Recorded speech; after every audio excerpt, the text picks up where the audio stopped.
No.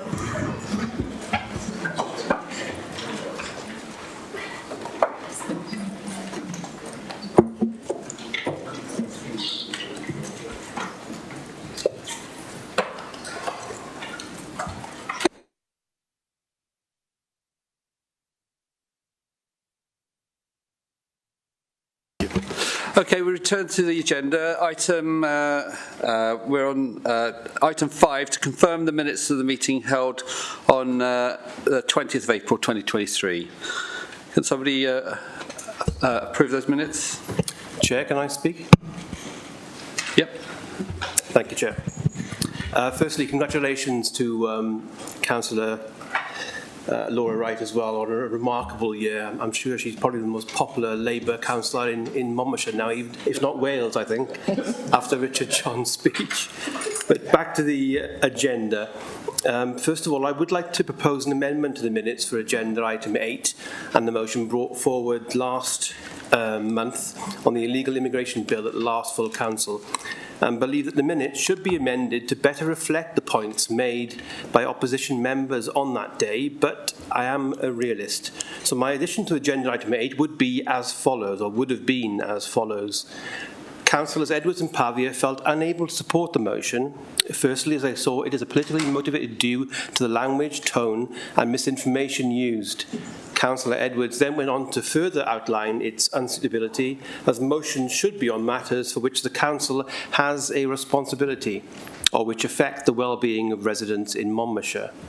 Councillors Edwards and Pavia outlined the factual reasons behind the illegal immigration bill, correcting this misinformation in the wording of the motion, while also outlining that the UK has a proud history of supporting those in need of protection, evidenced further in recent years having welcomed people through safe and legal routes, while also ensuring that modern slavery protection measures to be firmly put in place.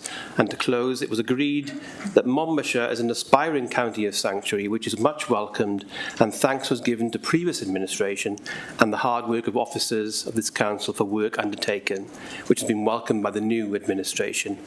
That would have been my amendment, but like I said earlier on, I am a realist, and I would like to propose this amendment to the minutes, but I am mindful that now there are 2 new members of this Labour administration, a Green councillor and a councillor formerly known as an independent councillor. So with this in mind, I accept that the proposed amendment wouldn't pass in this chamber. As I have made my point, that minutes should better reflect the points made by opposition members in the future, I'm happy for us to move on without further discussion. And I would like to say as well, this is no bad reflection on democratic services. I've found them completely helpful and quite remarkable in their support. I'm talking more about the process of how minutes are put together, and perhaps that can be discussed in the future. But like I said, I'm happy for us to move on without further discussion. Thank you, Chair. Thank you, Councillor Edwards. We move on to item 6 on the agenda, to elect the leader of the County Council and to receive notification of the leader's delegation appointments to the Cabinet.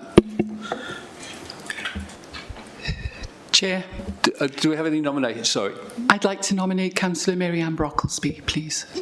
Thank you. Seconder? I would like to second that nomination to Councillor Mary Ann Brocklesby. Thank you. Any other nominations? Thank you. We'll move to a vote. Thank you.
Thank you, that's carried. I'd like to congratulate Councillor Brocklesby and invite her to address the Chamber.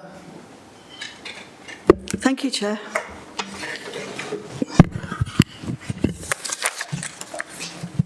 Chair, fellow councillors, members of the public, it's been a real honour and a privilege to lead the authority for the last 12 months. You will know it isn't something I expected to be doing a year ago, and I do not take this for granted. I recognise and I feel the responsibility that the role places with me. And I thank you all for the confidence you continue to have in me. I look forward to the coming year, absolutely certain that the learning curve will not be quite as steep and that our policies will continue to make a positive difference to the people who live in our county. There have been unprecedented challenges to the cost of living for the near 100,000 people who live in Monmouthshire, extreme challenges for local businesses, and very tough choices for our authority itself. This would have been a supreme test for any administration, but I'm proud to say that we have measured up. We have consistently fought for equality, fairness, and the environment. These priorities, which I know are widely shared across this chamber, are the basis for everything we have done and everything we will do. Chair, I use this opportunity to remind us of just the few positive changes that our tireless cabinet team has made with the support of our officers. When the cost of living crisis first hit, we dug deep as a council to make direct payments to close on 2,000 households across the county, helping disabled people and those qualifying for free school meals. During the long, cold winter, we supported 17 special hubs, providing a warm space, free drinks, in many cases, food to support those most in need. With the Welsh Government, we have helped hundreds of Ukrainians find safety here in Monmouthshire. We have 132 people currently living with hosts and have helped, and I would say, are living with some of our councillors, and have helped 88 people to find homes here. This is double the number we were expected to accommodate. Very recently, here in this chamber, we welcomed the Monmouthshire Muslim Association and hosted an iftar event, a first for our council. We have appointed our first LGBTQ+ champion and also are well down the line to become a county of sanctuary. Last summer, we delivered play provision for almost 12,000 local children, including 620 with diverse needs. Our scheme also served more than 4,000 meals. In social care since June last year, we have reduced the number of hours of unmet need by a third and overseen an incredibly successful recruitment campaign for foster carers. This helps us reduce reliance on costly agency carers. Now we are ready to roll out a rapid rehousing plan to make homelessness brief, rare and unrepeated. Coupled to that, the Caldecott school site has been allocated the 100% affordable housing and has received planning approval. In the meantime, we've begun the process of purchasing properties for temporary accommodation. We have increased the social housing grant programme more by fourfold, allocating 5.1 million. This has already led to an increase in the number of affordable homes.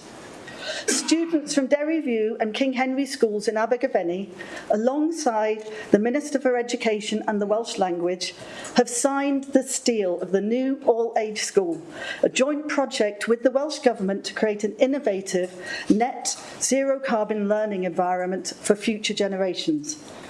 On the travel front, we secured funding of more 3.4 million with the aim of reducing everyday car journeys and making walking, cycling and wheeling the easier option. And we brought in a new contractor to run 4 bus routes with more modern, low-emission vehicles. Now the Welsh Government will conduct a study into a long-standing road safety issue at the Raglan A40 junction, and we have made strong representations about access to the M48 and improvements to the High Beach roundabout. Showing our green credentials, we've worked with a full range of partners to establish the new River Catchment Partnership for Usk and reinvigorated the approach for the Wye. We are active and influential in our role for both rivers.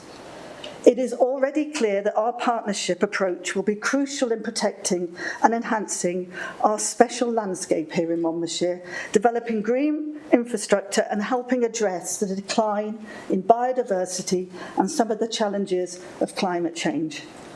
On another front, we are supporting local enterprise with nearly 6 million for local projects from the Shared Prosperity Fund and have an investment plan through to 2025.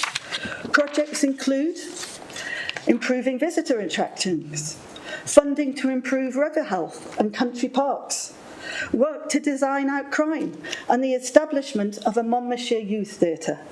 Culture does not miss out either. We have delivered exciting and innovative exhibitions in all our museums and are relocating the Monmouth Museum into the Shire Hall.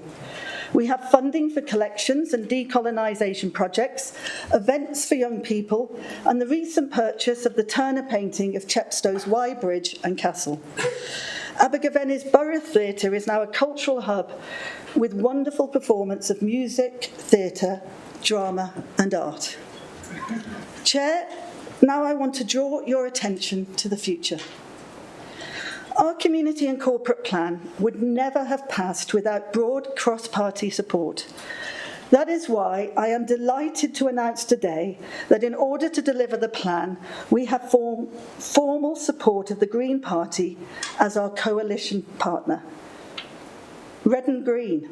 These are two colours that work really well together for Wales and are now going to work really well for Monmouthshire. Councillor Ian Chandler, as a representative of the Green Party, has joined the Cabinet. We have achieved much in our first 12 months, despite the inherent difficulties of being a minority administration. With this new arrangement in place, barriers to our ability to make a difference to the people of Monmouthshire are removed. And make no mistake, this is a coalition of conviction. Conviction because of shared values, deep shared values, and because of our shared belief that cooperation is the only way to get things done. In making small changes to our Cabinet team, I want to pay special tribute to two councillors who have made an outstanding contribution to this authority over the last 12 months. Councillor Tudor Thomas has worked tirelessly delivering social care changes against a background of hugely increased demand and diminishing budgets. As an experienced member of council, working for years in opposition, he has provided our team with knowledge and expertise, without which we might have struggled. His role may be changing, but he will continue to be a vital figure in our ranks. So too with Councillor Catherine Fuchs, who shared her Cabinet role with Councillor Angela Sandals. I've worked with Catherine inside and out this authority, so I know better than most and appreciate deeply her talents and dedication. Catherine has laid the foundations for how we take our values of fairness and equality and put them to work day by day for the people of Monmouthshire. Our new Cabinet is strong, experienced and fighting fit. Paul Griffiths is our Deputy Leader and responsible for sustainable economy. Rachel Garrett continues her excellent work in resources. Ian Chandler now takes responsibility for social care, safeguarding and accessible health service. Catherine Maybe continues to show her total grasp of issues relating to climate change and the environment. Angela Sandals takes over the whole role managing equalities and engagement. Martin Grokert champions education with skill and understanding. And Sarah Birch will continue to show strength and understanding in her brief for active and inclusive communities. This is our team. and I will share with colleagues details of individual cabinet portfolios next week. Together, as a team, we will continue to provide what our population want and need: a fairer, more equal, greener county delivered by a proudly red and green team. Ours is a tangible agenda that will make a difference to the lives of local people now and for future generations. I commend it to you all. Thank you, Chair.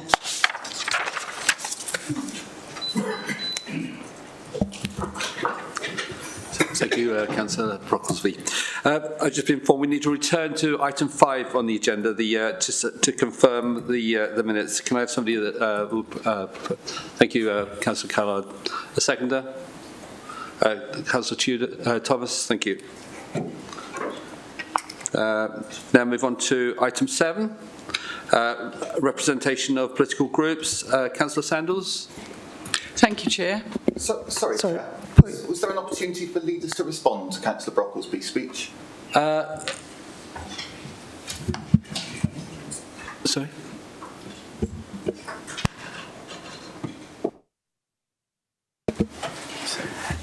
Typically no, by convention, but it's very much in the Chair's gift in terms of whether he chooses to provide that opportunity. So, Chair, it's something for you to consider.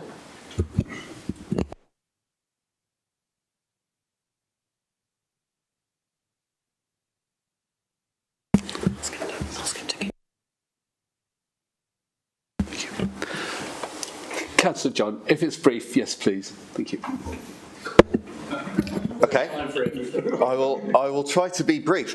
Well, the cat's out of the bag. The deal with the Red Independents is out, and I just wonder what's taken you so long. There are councils that had their elections a fortnight ago, and they've already managed to put multi-party coalition agreements together. But it's taken over a year. But you have now found that elusive 23rd member. I know you tried to find it in the Devorden by-election, but were unsuccessful. You even tried by being quite rude to your new coalition partner at one point, several points I think, but that didn't work. We would like to welcome Councillor Chandler to his new role. He inherits a very full in-tray, and we look forward to working with him. We look forward very much to the next instalment of the Meet the Cabinet videos, but we hope instead of telling us about your hobbies, perhaps you could tell us about what you look forward to delivering in the next 12 months in your role, but also how you'll be abiding by the values that you set out in your election campaign. You stood on a green platform. We want Chair, to... surely this is a point of order. We're not on a political site here. We're just remarks. Sorry, Councillor John, I'm going to allow it to continue. Thank you. In the election in Lantylia Cresceni, voters voted for Councillor Chandler. They didn't vote for the Labour Party. In Llanbadarch and Usk, I think 6% of voters voted Labour. So we want to see how the new group works with the administration, and we look forward to you being faithful to the people who put you in this place.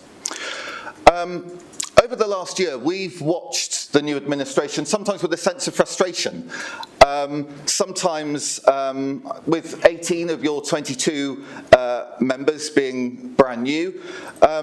Sometimes it's felt like we've been watching a labour of moles, fumbling around in the daylight, not sure what direction you're going in, why you're here, or what you're looking to achieve.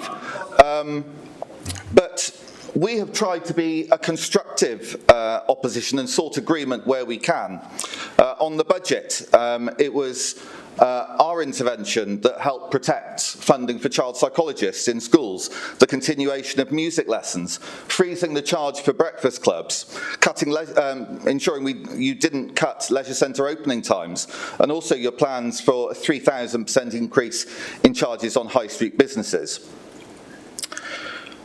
So we look with interest to see how you negotiate this next budget round, and that your agreement with the new group ensures there's still that cross-party discussion over the budget. We don't want to see members who were elected in wards where there was a clear objection to the Labour Party just propping up a Labour administration. I'd like to echo the leader's thanks to the departing members of your cabinet for the contribution that they've made, and we wish them well, certainly with their non-political endeavours. I don't know whether Councillor Fuchs is standing down from the cabinet to put some distance between the administration and her election campaign, but it is quite unusual for a Labour politician to stand down to spend more time with their CLP. But we do wish Councillor Thomas and Councillor Fuchs well.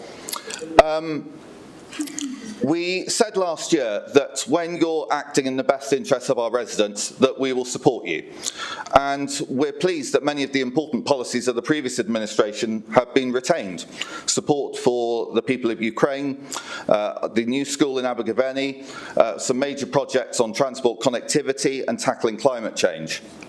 And we'll continue to offer constructive criticism, challenge, and bring forward new ideas, just as Councillor Keir did last week, Councillor demonstrating. Can I ask you sort of another minute or so? I'll wrap up now, thank you. An innovative new approach to tackling potholes. I'd like to thank Mary Ann for the way in which she has carried out her role in the last 12 months. She promised to be inclusive and to work cross-party, and while our political differences have been numerous, on a personal note, I would like to thank you for being so generous with your time and reaching out, including on occasions where you didn't have to. So I'm grateful for that. So as your administration evolves to one with an effective majority, I hope that we can keep channels of communication open, and where we can, continue to work cross-party in the best interests of our residents, because that's ultimately why we're all here and what drives us in politics. So congratulations, Councillor Brocklesby and your team. We look forward to holding you to account in as fair and as constructive a way as we can. Thank you. Could I make a point of order, please, Chair? I'll start as I mean to go on. I would like to amend some factually incorrect statements that are made by Councillor Edwards and Councillor John in saying that Councillor Howells has formed part of our administration. He has not. He remains an independent. Our coalition agreement is with Welsh Labour and the Greens and does not undermine the independence of a man who was elected on an independent platform. Thank you. Point of order, Chair. Thank you. That doesn't require any further comment. In that case, Chair, why are you in the same group? He's not. He's not. He's not in. No, he's in the Green Independent group. The same group as Councillor Chandler. It's an agreement between Councillor two Taylor, political please. parties, not between groups. There's an important difference there. Thank you, Chair. Okay. Sorry, Chair. Councillor Taylor, thank you. Thank you, Chair.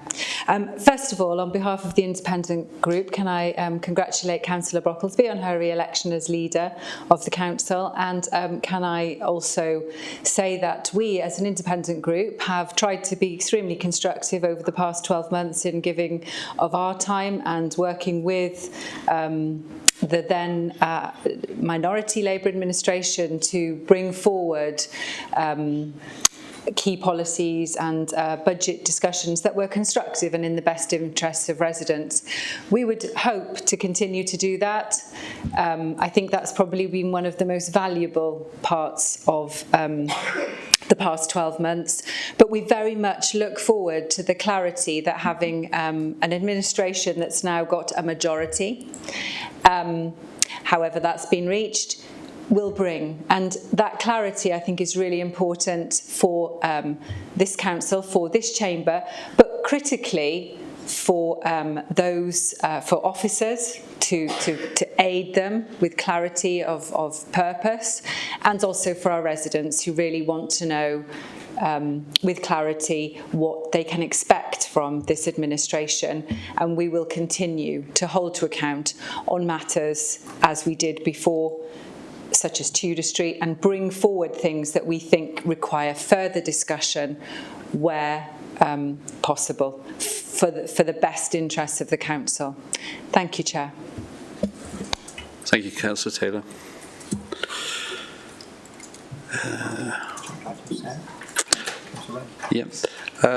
Moving on to item 7 on the representation of political groups. So, Councillor Sandals. Thank you, Chair.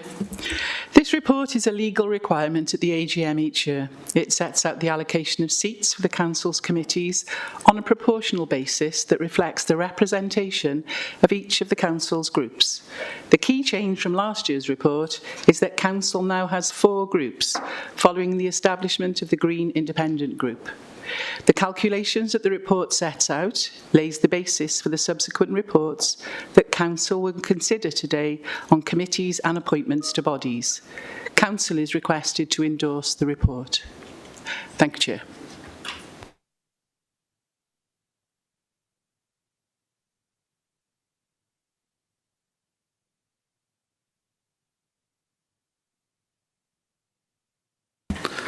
Okay, there's no request there. Can we go straight to the vote? Chair, was there no seconder? Sorry, Councillor Lucas? Was there no seconder? Proposal. It doesn't require a seconder, thank you.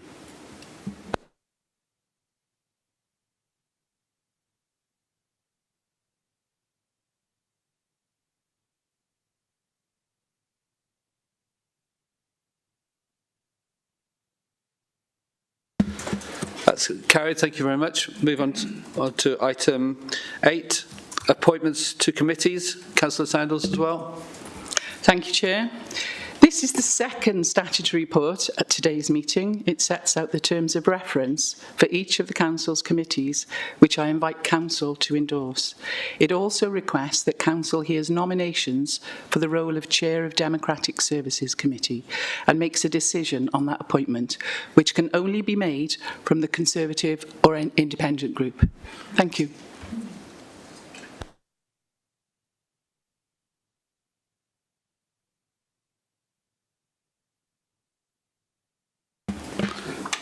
Any contributions to the report? Otherwise, we'll move on to the nominations.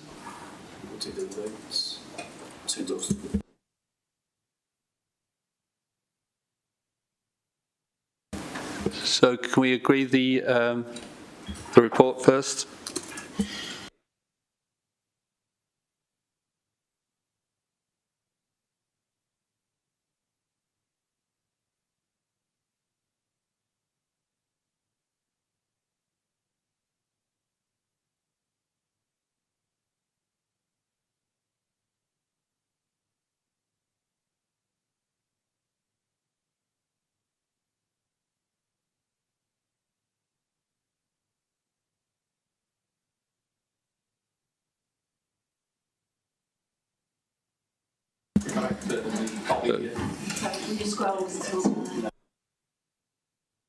That's clearly passed as well, thank you. So now request nominations for Chair of the Democratic Services.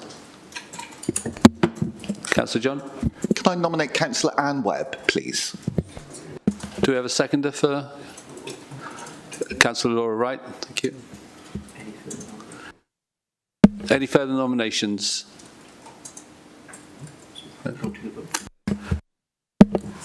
We'll move to a vote on that, thank you.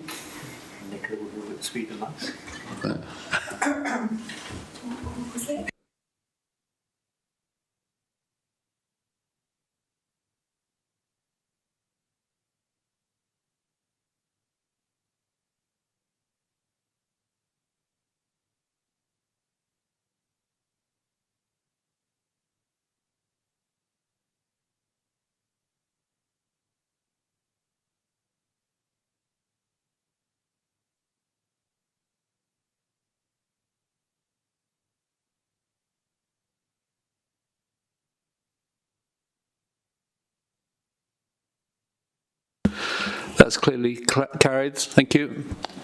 Move on to item 9. appointments to outside bodies. Councillor Sandals again. Thank you, Chair. This is the final statutory report that the Council must consider at today's meeting. Appointments to outside bodies and other roles are the preserve of Council, and there has been a review of these bodies carried out over the last year. The appendix to this report sets out each of the appointments, and I'd ask Council to vote for these en bloc, please.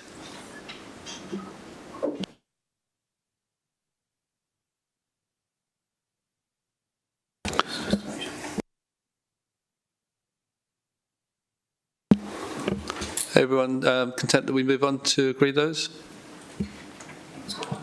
Okay, thank you.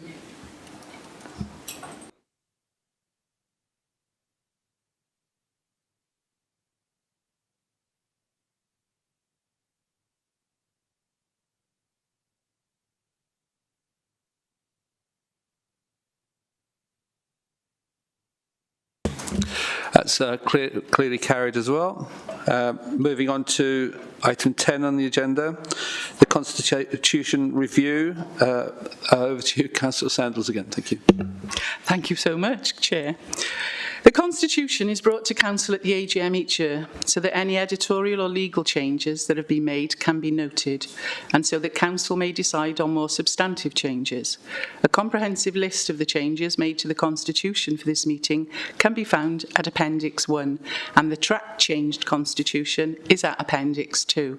These changes have been discussed at the Democratic Services Committee and made available to the groups over the last few months, and I'm grateful to councillors who have submitted proposals for the changes throughout. Thank you.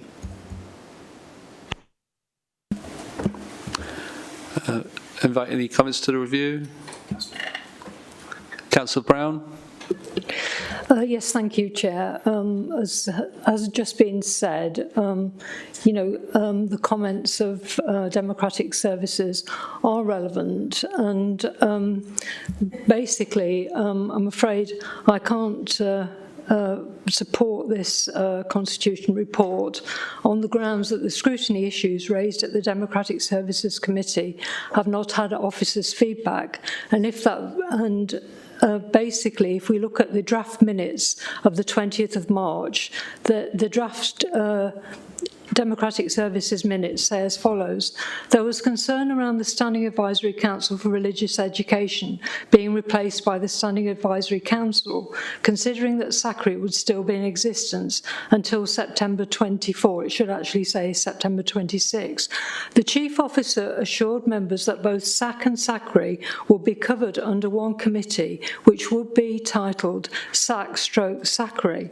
The Monitoring Officer advised that any further comments be directed to the relevant officers. No response has been received from the relevant officers, despite 2 emails requesting a response. The Chair has emailed me in his role as Chair, mentioning the last meeting was inquorate and difficult to reach a consensus by email outside the meeting.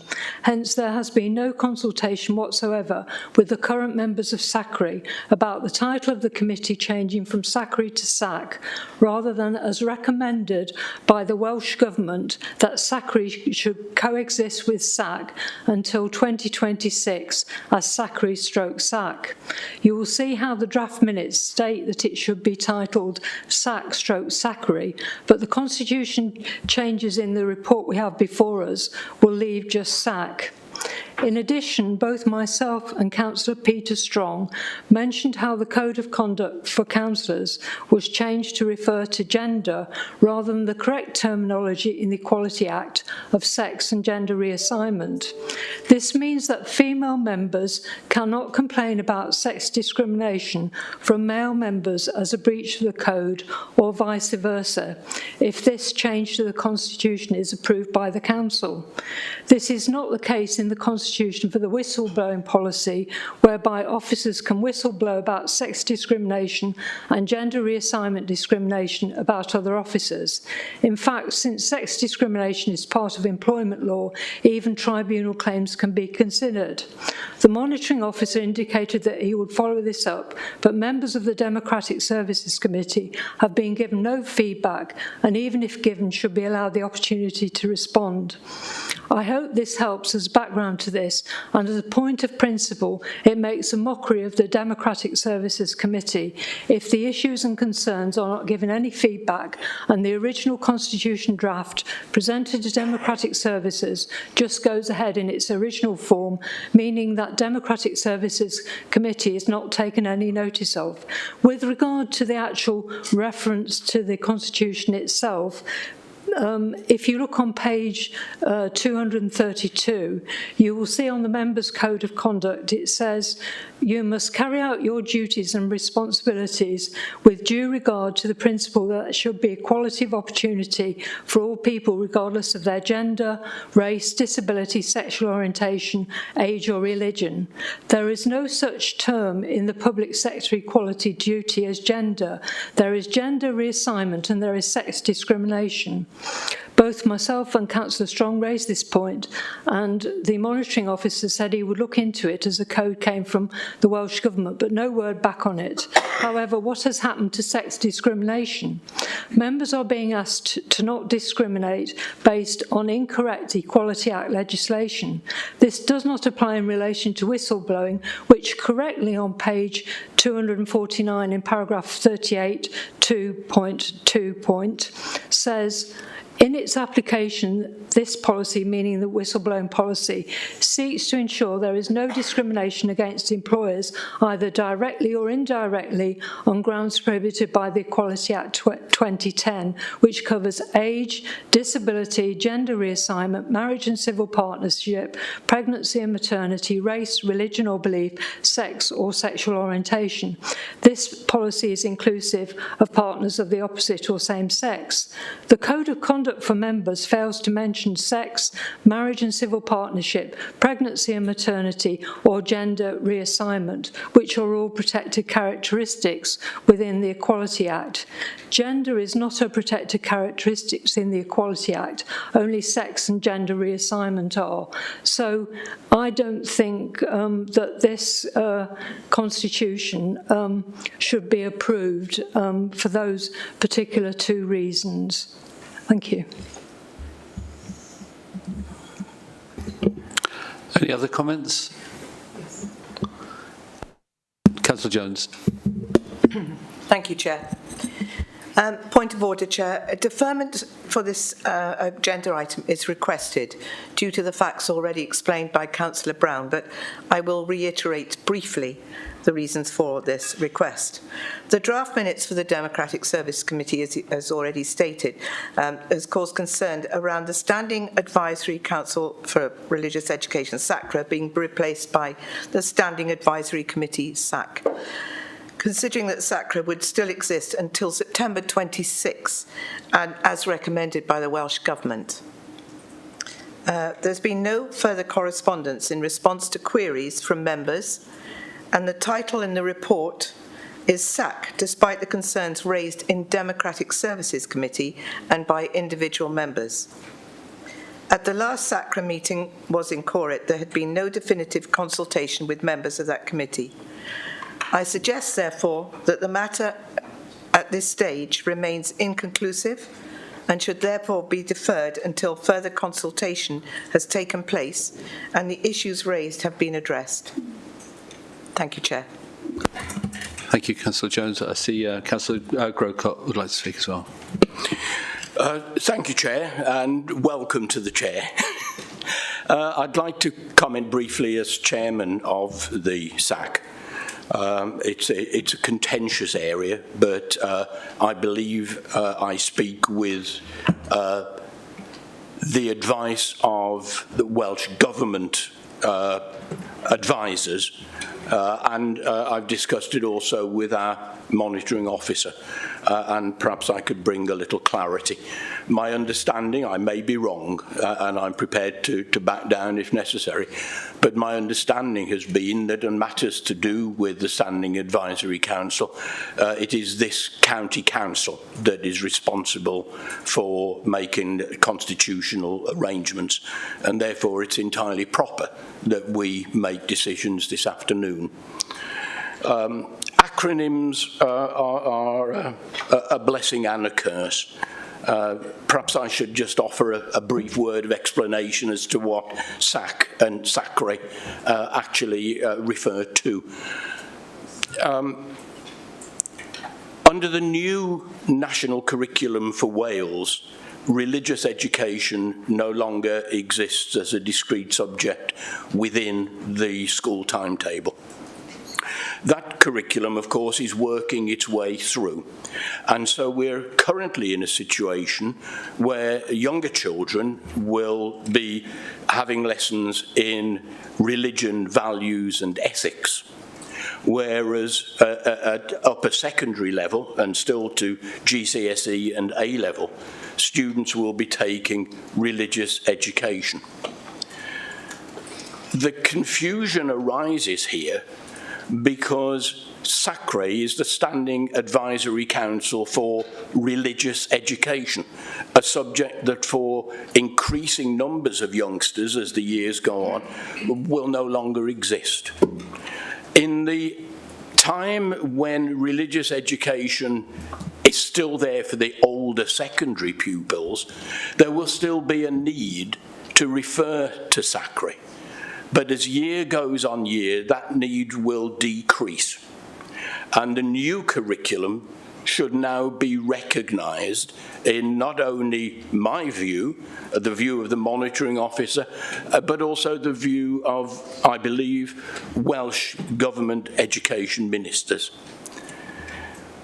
We are now in a situation where, for the first time, the Standing Advisory Council will have in its membership a non-religious philosophical person, a humanist. Humanism is a part of that taught course, and therefore it is entirely right and proper that there is someone from the humanist community to represent their views in consideration of how that subject is taught. At the same time, they would have no role to play in talking of the religious education curriculum for older pupils. And so the simple solution, and the one that I would urge the County Council to accept, is one where at the day-to-day operational level we talk about the Standing Advisory Council, and that includes humanist input. But that when we are talking about that decreasing residual element of religious education, the humanist simply plays no part in that discussion. That seems to be a sensible way forward that meets the requirements of both of the curriculums. I have heard the arguments put forward, particularly by Councillor Brown, but I think the view I'm representing is that of the Welsh Government. I believe it is the view of our teachers, particularly our teachers of religion, values and ethics, and those teachers of religious education. And therefore I would urge County Council to take and accept its role as setting the constitution for this new organisation, and to accept the changes that have been laid out for us this afternoon. Thank you. Thank you, Councillor Grocott. Councillor Brown, you've already had one input to this debate, so I'm going to move on to Councillor Pavio. Thank you. Thank you, Chair.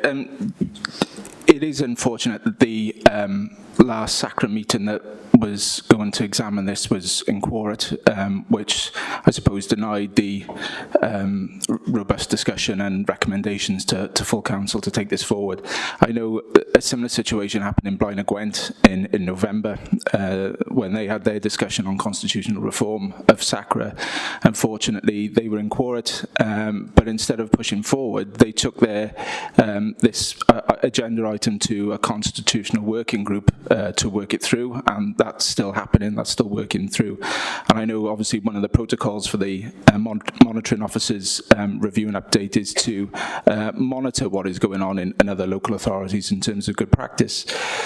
Just in terms of what Councillor Grocott has said, we were under the clear auspices, I think, of those SACRA members on SACRA and those members of our SACRA who sit on the national body, WASCRA, that the official advice coming from Welsh Government is that we can continue with SACRA and SAC together until 2026 because the curriculums are running concurrently. There's no legacy issue because both curriculums are in play. So how can you look at it as a legacy function when we've got a duty to monitor how the current both curriculums are being implemented and ensuring that they're being delivered properly in schools. So I hear what he says in terms of our Welsh Government advice. We had advice from WASCRA, the national body, and their advice came from Welsh Government officials to say we could continue with the SACRA/SAC naming until 2026. I think that was potentially the preference of some of the discussion that was there, but obviously we couldn't ratify that as a SACRA group. And in terms of the, I know what he says about the inclusion of the non-philosophical convictions. I think that's up to the SACRA committee to choose who that might be, not necessarily humanist. Humanist is one element of non-philosophical convictions, but not necessarily the only one.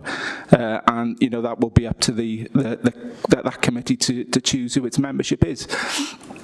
So in terms of, I think what Councillor Penny Jones had said, a deferral, I think that is the most preferable option, and I hope Council will look at that favourably. Thank you.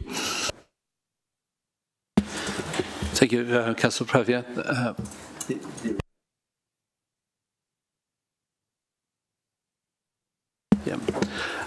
There's no more political inputs.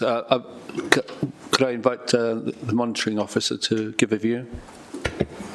Thank you, Chair. A constitutional discussion. I know this is what you were all hoping that you would hear from me today. So to explain the process, it's set out in the report that I have the ability to make editorial or legal changes to the Constitution, but where there are substantive changes, it requires a vote by Council. A considerable change was made to the Constitution in 2021, where Council decided that the Constitution should come forward every year, and that's why we hear it at the AGM. And actually, over the course of the last year, where there have been legal changes or changes that have been prompted by discussions in Council, for example, I've reserved those until bringing them forward today. Hence, that table at the end has a fairly sizable number of things that's contained within it. The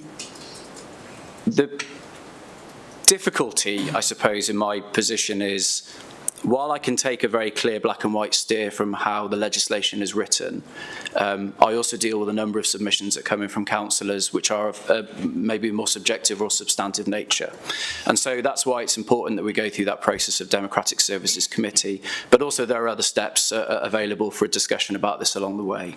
So specific to the conversation that happened within the Democratic Services Committee, the fact that the Standing Advisory Committee on Religious Education was due to sit thereafter gave an opportunity for the substantive point around what started out actually is probably a broader conversation, I think, but narrowed down to the points that have been raised today about the name, effectively, of the committee. There were some other points about what, like the terminology as to what the main purpose of the group would be. The minutes are available, the recording is there, you'll be able to see that for yourselves. The unfortunate thing, of course, here is the SACRA was incorrect, exactly as you've heard. However, what was useful, there was an email correspondence that followed up, and I'm grateful to Councillor Brown who instigated that email correspondence, setting out a number of points that you've heard today. There were no responses to that, so it leaves me in a slight quandary as to there is clearly an issue that's been raised, but I don't have a Corporate committee who has given me a direction on it, and so I have a chair of a committee who obviously, so I have a conversation with Councillor Grocott. it is entirely a matter for council as to how they wish SACRA or SAC to be named. I think the way it is presented in the Constitution is reflective of the fact that the law has changed and that we now have a time limitation, the fact that the functions will run concurrently, as the Welsh Government have referred to. It is simply the best way, in the way that the meeting didn't happen and the email correspondence prompted no specific views one way or another, and so that is why it's presented in that way. On the matter of the use of the word gender, so the Code of Conduct itself is an exact replication of 2016 legislation. So in that sense, I'm perfectly comfortable with it being presented in that way. The legislation that it refers to postdates the Equality Act of 2010. The language is definitive. It's not for me to look behind why the Welsh Government wrote the legislation in that way. And so I feel confident in commending to you a code of conduct that has been in place for 7 years now, both within our constitution and, of course, as a piece of legislation. The other point around the use of language in, I think it was the whistleblowing, which is section 38. I'm grateful to Councillor Strong, because Councillor Strong followed it with a number of additional points which covered that. When I looked into it, the language was what is used within the Equality Act. But of course, I think you'll probably be aware that the Human Rights Commissioner at the moment is doing a piece of work to review the language within the Equality Act because of the wider political discourse that we've seen happen in Scotland and various other places. I remain satisfied that I can have this constitution put in front of council and that it is appropriate, it is legally appropriate. I wouldn't put it forward if otherwise. So the point was made about consultation, correspondence, the need to defer for consultation. So, of course, we've discussed the fact that this has been discussed already at Democratic Services Committee. Sadly, we were unable to do so at the Standing Advisory Committee for Religious Education. But I have had exchanges with a number of councillors, for which I'm grateful, who have helped shape the constitutional changes as I've drafted them. The Constitution was made available to group leaders well in advance of the agenda being released, and I did make the offer to have conversations with any leaders or groups who wish to have that conversation. And of course, the agenda's been out for a week as well, and I would have been able to have that discussion. More than happy to follow up with any additional correspondence and consultation, but I would hope the process that we followed is sufficient for council to be assured that there has been a process of consultation, or at least an opportunity of it, leading up to this point. Thank you, Chair. Thank you. Can we move to a vote on this, please? Thank you.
Thank you, everyone.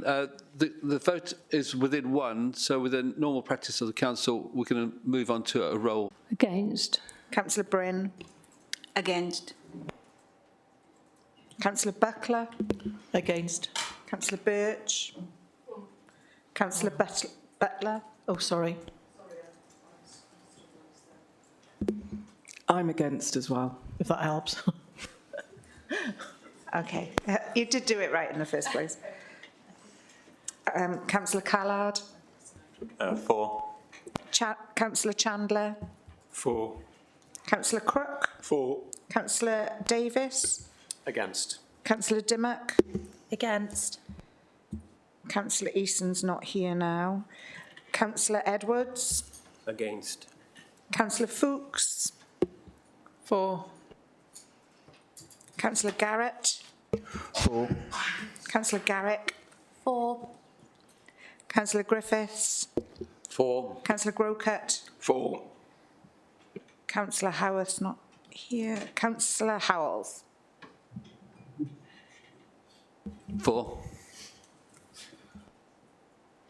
Councillor John. Against. Councillor David Jones. Against. Councillor Penny Jones. Against. Councillor Keir. Against. Councillor Lane. Against. Councillor Lucas. Against. Councillor Maybe. For. Councillor McConnell. For. Councillor McKenna. Against. Councillor Murphy. Against. Councillor Neal. Against. Councillor Pavia. Against. Councillor Powell. Against. Councillor Sandals. For. Councillor Stevens. For. Councillor Jackie Strong. For. Councillor Peter Strong. For. Councillor Taylor. For. Councillor Thomas. For. Councillor Watts. For. Councillor Webb. And Councillor Wright. For. Thank you.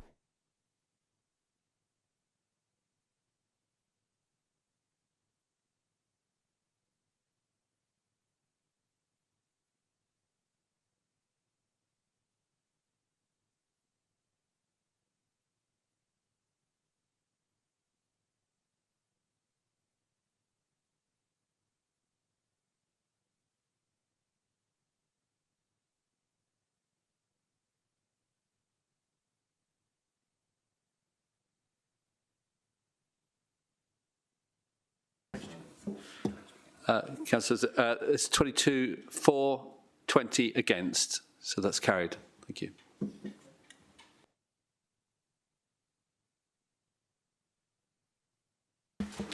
Moving on to item 11, Corporate Parenting Strategy 22 to 25.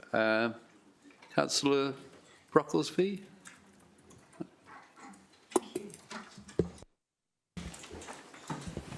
Bear with me, councillors. I'd like to present the revised Corporate Parenting Strategy and Action Plan 2022 to 2025. There are currently 204 children who are looked after by the council, 10 of whom are unaccompanied asylum-seeking children.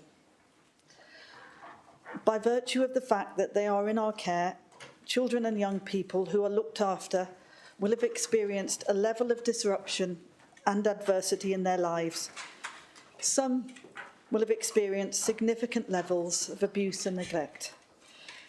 Everyone is an individual child with the same individual rights and needs of every other child in our county, to be nurtured, to be understood, cared about and supported to reach their potential. This responsibility does not sit with Children's Services alone. Every elected member and every directorate within the council has a special responsibility towards these children and young people, to value and respect them and keep them at the forefront of our minds, exactly as if they were our own. It is a collective responsibility across services and across the local authority to safeguard and promote the life chances of children who are looked after.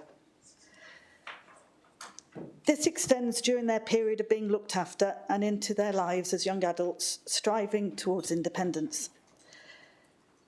This means that all of us should know what the key issues and concerns are of our looked after children and to ensure that the council is responding to these.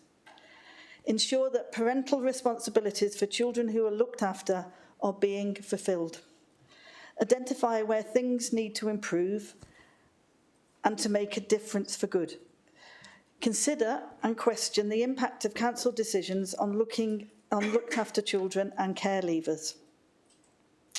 This next, the third iteration of the corporate parenting strategy, sets out 9 priority areas as a way of articulating its current aspirations for children who are looked after and care-experienced young people, that is, young people who have left care. It recognises the changing context that we operate in, particularly the drive for placements that are closer to children's homes and communities and which do not operate for profit. The centrality of our Monmouthshire foster carers, recognising the support that they need and deserve in their roles. Our increasing numbers of children who are unaccompanied asylum seekers.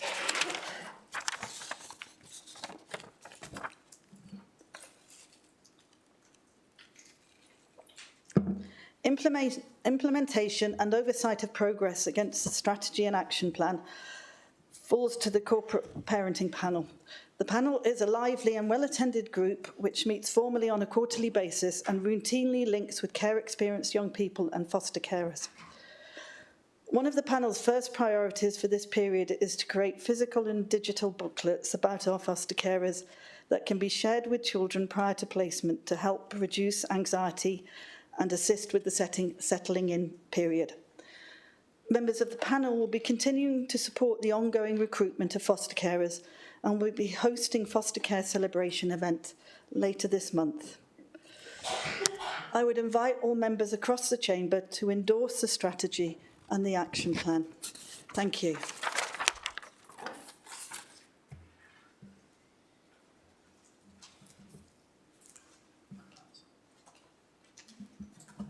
Yeah, I see no comments to that. Oh, sorry.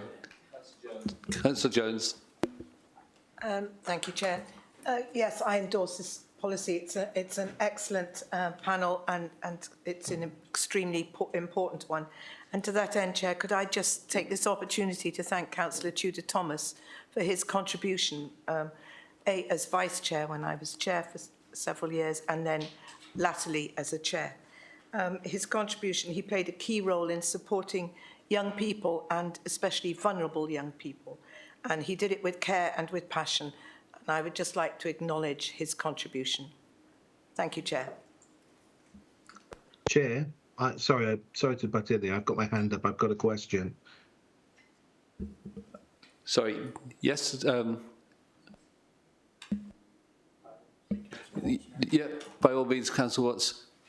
Thank you. Yeah, it's specifically about the overall well-being and the health inequalities, and particularly after this relates to then the corporate parenting panel. So when it comes to kind of evidence, so if you look at the consultees on the document, I was surprised to see that there hasn't been any consultation with the health board. And I would have anticipated that under the legislation we would have had to have done that. So I'm not sure, because I'm obviously looking at it on the TV screen on my computer, whether or not the author is there to answer that question as opposed to the officers. And if that isn't possible, please can I have the response in writing, please?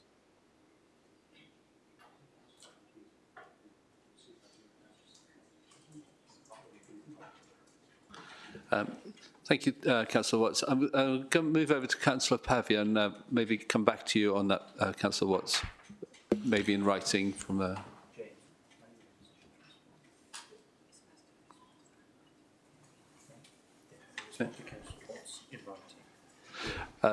Councillor Watts, we'll respond to you in writing for that. Okay, then. Councillor Pavia. Yeah, thanks, Chair. And before I make a contribution, can I should have done it early on, raise an registered interest in terms of my involvement with Practice Solutions as an associate consultant, and they obviously hold the contract for the Association of Directors of Social Services in Wales. Can I just obviously thank Jane, Diane for the strategy and bringing it forward, and the officers. Just to start, I think there's a couple of typos on page 16, acronym typos. We're still talking about Welsh Assembly Government, when we should be talking about either Welsh Government or fully Welsh Government rather than WAG.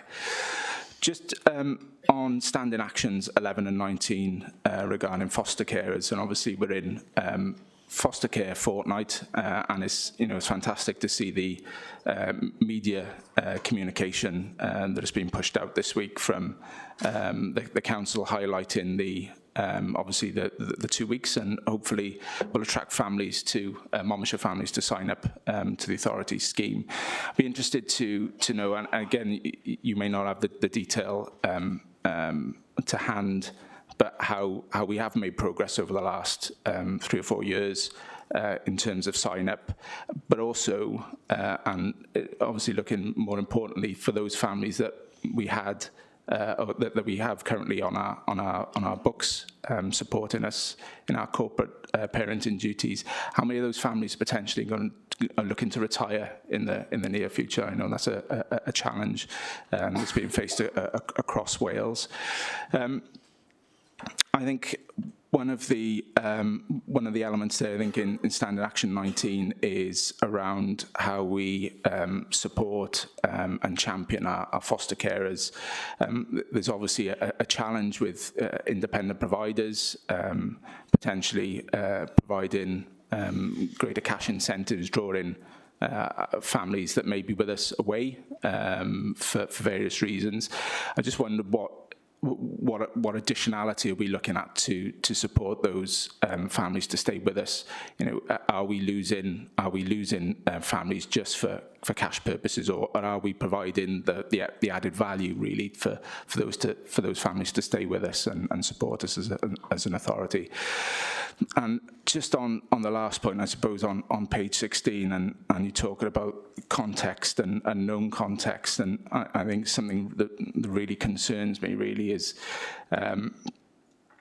how Welsh Government is pursuing its eliminate profit within such a tight time scale. I think I said previously, I support the proposal, but the time scale is pretty significant. We're seeing providers exiting the market, reduction in provision means it's a seller's market. We're seeing increased costs, or we're not being able to source placement provision within the county, potentially within Wales of specialist provision, but also the risk that potentially we as councillors carry if we're operating without regulation for longer periods of time for placement. So I'd be interested in obviously I won't put the current cabinet member in to ask his view, but I'd be interested in what officers feel about that context and that unknown context moving forward. Thank you.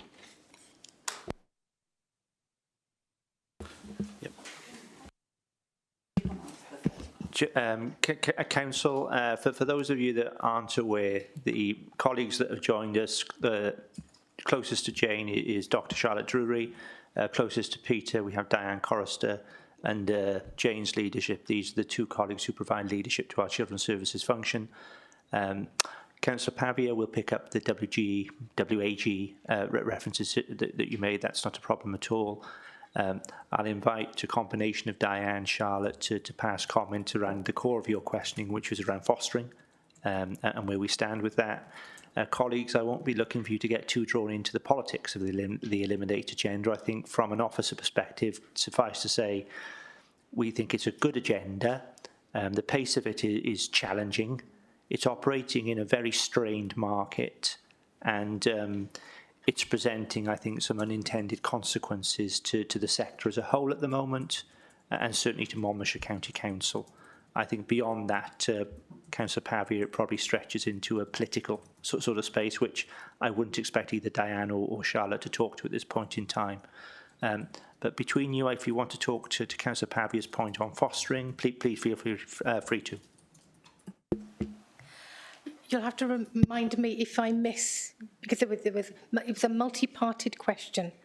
So I think the first question you asked was about our foster care turnover and also recruitment. So we've got an ongoing recruitment campaign that you'll be aware of with the paper chains. We had a really successful campaign just before Christmas. We were able to capitalise on the back of the John Lewis extremely helpful advert. So I think their advert went out on the Monday, for sake of argument. By Tuesday, we had our senior practitioner in fostering in the Foster Wales hoodie in front of a local skate park to try and make the link. We've got 6 ongoing assessments off the back of that campaign. So it was a very successful period for us after a very slow year for us last year. So we only had 1 approval, fostering approval last year. So it's very much peaks and troughs. We are very much foot on the pedal. We work very, very closely with the comms team in Monmouthshire. We have had a bit of a patchy period with Foster Wales and getting the Foster Wales branding to work for us. So there is a turnover of foster carers, but it's not something that is particularly concerning for us at the moment. We have a very stable population of foster carers, and they tend to be very loyal. We have an older profile, but the average age of foster carers is 45. People coming into fostering is 45 to 55. So we're not as out of kilter as I think we sometimes think we are. We've just recruited a new recruitment officer.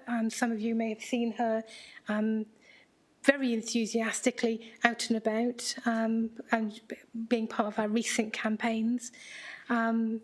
We have a full programme, I think probably our busiest programme that we've ever had in Fostering Fortnight, off the back of the work that she's been doing with CAMS, so with the comms team, so very pleased about that.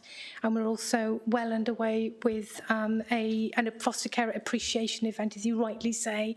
It's those 2 things. It's not just about recruiting new foster carers. If we can't retain and value those foster carers that we've got, that is also really key. So we are looking at the moment, I've got a consultation out with all of our foster carers currently to say what would make them feel valued, come and talk to us about that.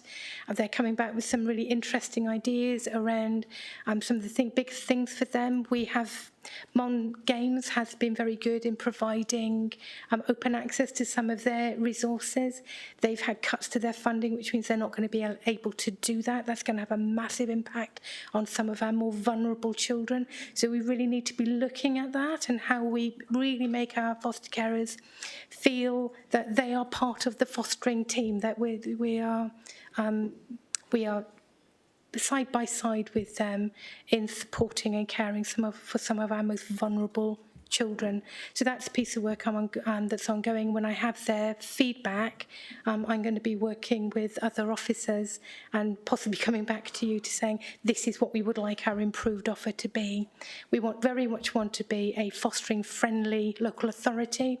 I would very much like to see that go beyond the local authority and reach out to business partners and other people. We had a lovely example over the Christmas period where a local pub who runs a skating rink came forward and said, we'd like to offer a day up for fostering families to come.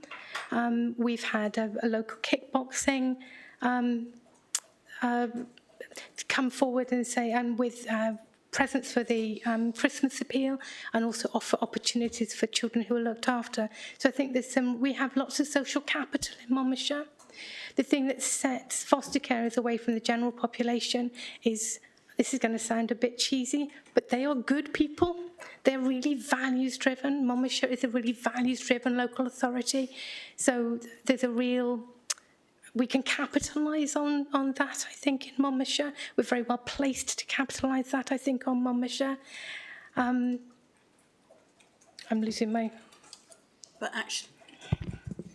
But actually, I think it's really important that we recognise that Monmouthshire do have challenges in the recruitment of foster carers.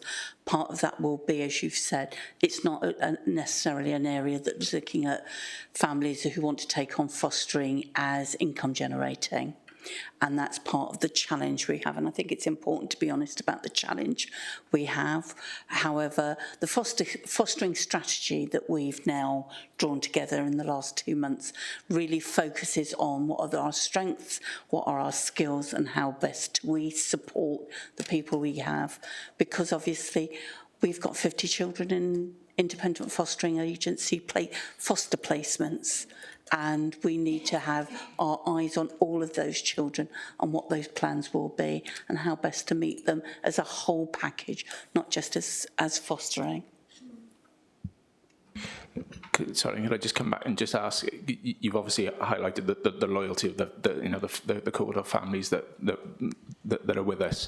Are we facing that a demographic cliff edge? We're not seeing. We haven't got all the families who've given notice or are likely to say. I don't think so. No. I mean, I think we have the constant turnover. We have some excellent foster carers who are in their 70s.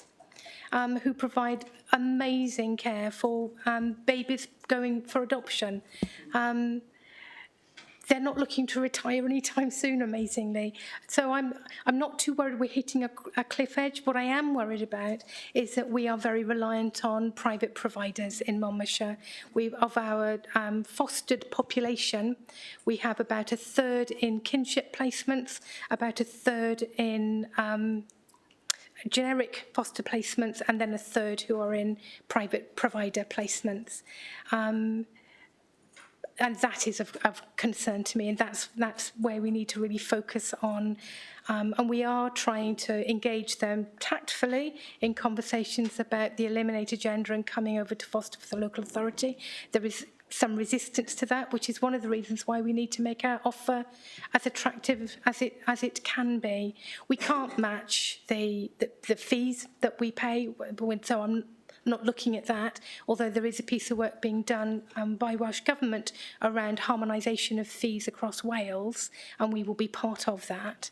But what we can do is really look at what else we can do as a local authority to make our offer as attractive as possible. And like I said, foster carers are really motivated from their values, and so we should be able to capitalise that on.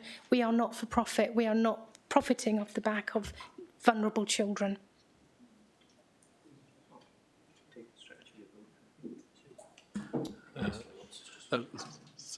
Can I thank you both for bringing that into the chamber? Thank you. I will move to a vote on that now. Chair, if I may, I'm still unsure. I wasn't sure that the author of the document was actually in the meeting, and I did suggest that if the author wasn't there in the meeting, I'd be quite happy to take a written response. But subsequently, as I can see on my screen, the author is there.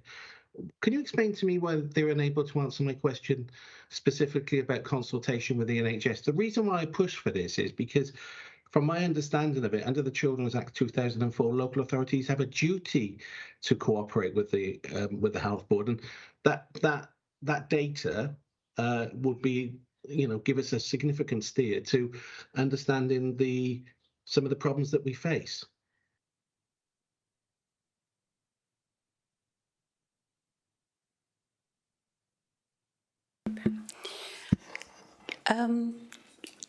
Hi.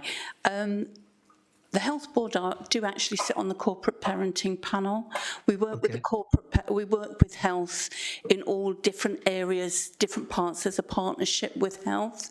Health are key players in all of the work we do in devising the strategy. This is a corporate parenting local authority document, and it's for us to drive that. But health are key players in that corporate parenting and in the partnership work we do. They are well embedded in the services we provide.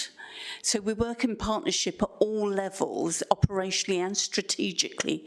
And as I say, they sit on the panel, so they would have been consulted with, but perhaps not formally as a health consultation, because it's a local authority document and it's about the shaping of this authority. So that's why they're not down as a consultee, because they're sort of built into the document. Does that? If I may, Chair, this is my final question. It clearly states on the WLG website that under the Children's Act 2004, local authorities have a duty to promote and cooperate between relevant partners, including the police and the NHS and educational providers. Now, I take your point that they feed in via the corporate parenting group, but what would be helpful, I know probably Paul will share this interest, is that data. You know, we councillors, we like to see a bit of data to kind of flesh out the report. So I'm somewhat slightly disappointed that we're not seeing that data. So we can go back and analyse whether or not, it's that there is evidence of obviously improvement or weakness which we can improve upon, as opposed to, tick boxes, or I'm not saying that's here, but historically when we've had red lights and green lights and stuff like that. We just like data. I just thought it would be helpful really going forward. So there's 2 points to that really. Do we have, and it may be a subsequent question for the monitoring officer, do we have a legal obligation? I think we probably do. And if so, why isn't it provided? And secondly, where's the data? In terms of that, it would be really helpful to understand what data you would be expecting. In terms of that, we hold data and we collate data on children's health needs, their well-being, their mental health. We collate data on whether they access GPs, whether they're registered with GPs, whether they're registered with dentists. We collate a huge amount of data in regards to health. We have an independent reviewing officer who reviews all children looked after care planning, and that's a key part of that. So in terms of data, if councillors do want data, we can provide data. It just would be really helpful to have a steer, because we collate a huge amount of data. What would be helpful to the councillors to, what's the ask, basically? Thank you. Thanks for that. We'll bring that to an end now, and move on to a vote. Thank you.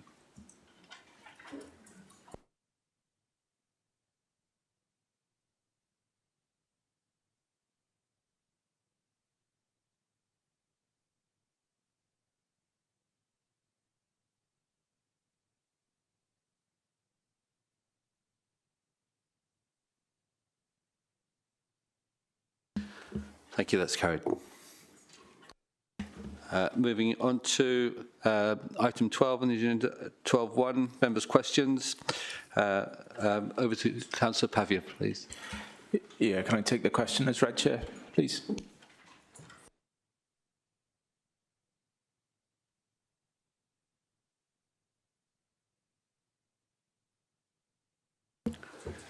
Okay, well, I thank Councillor Pavia for the question. I hope you can all recall it.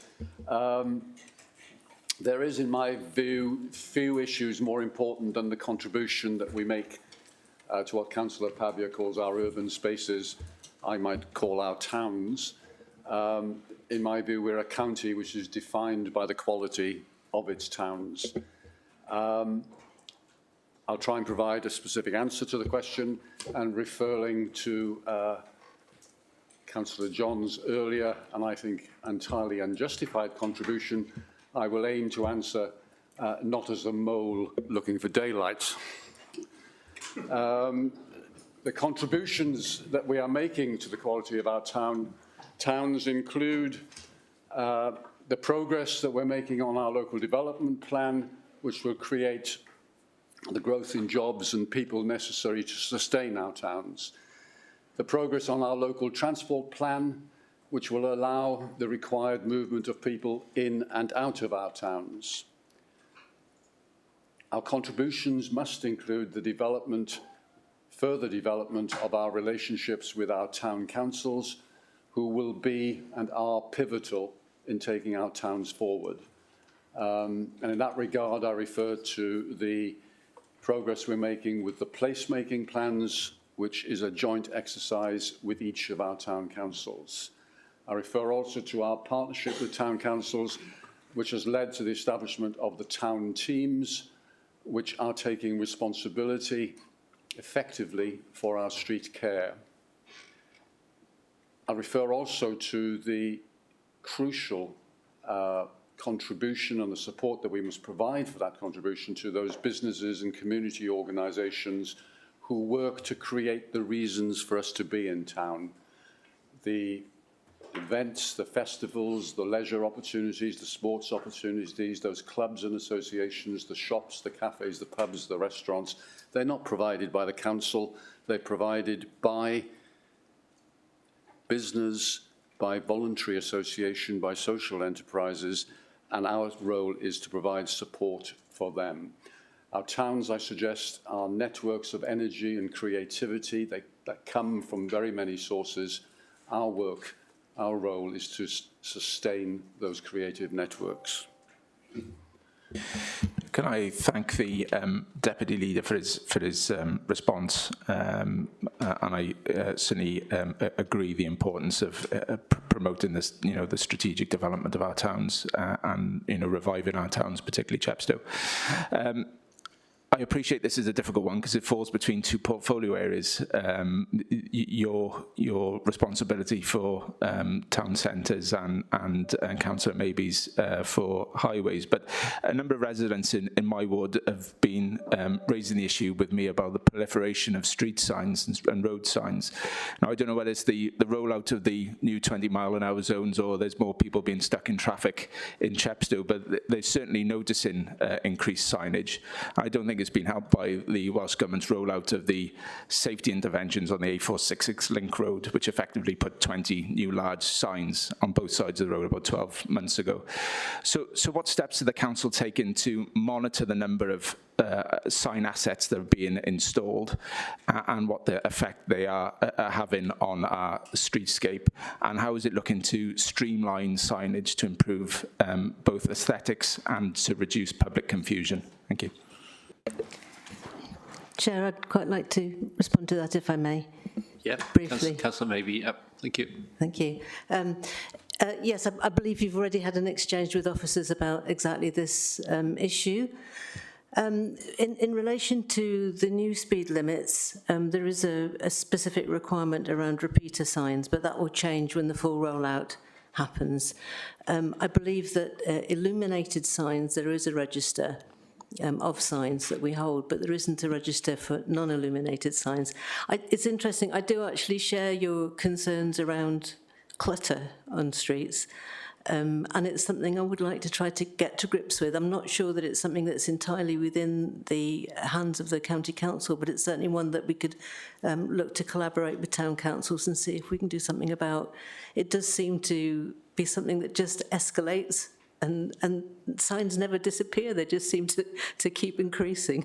But they're not all county council ones. I would like very much to take that further, and I appreciate your concern. Thank you.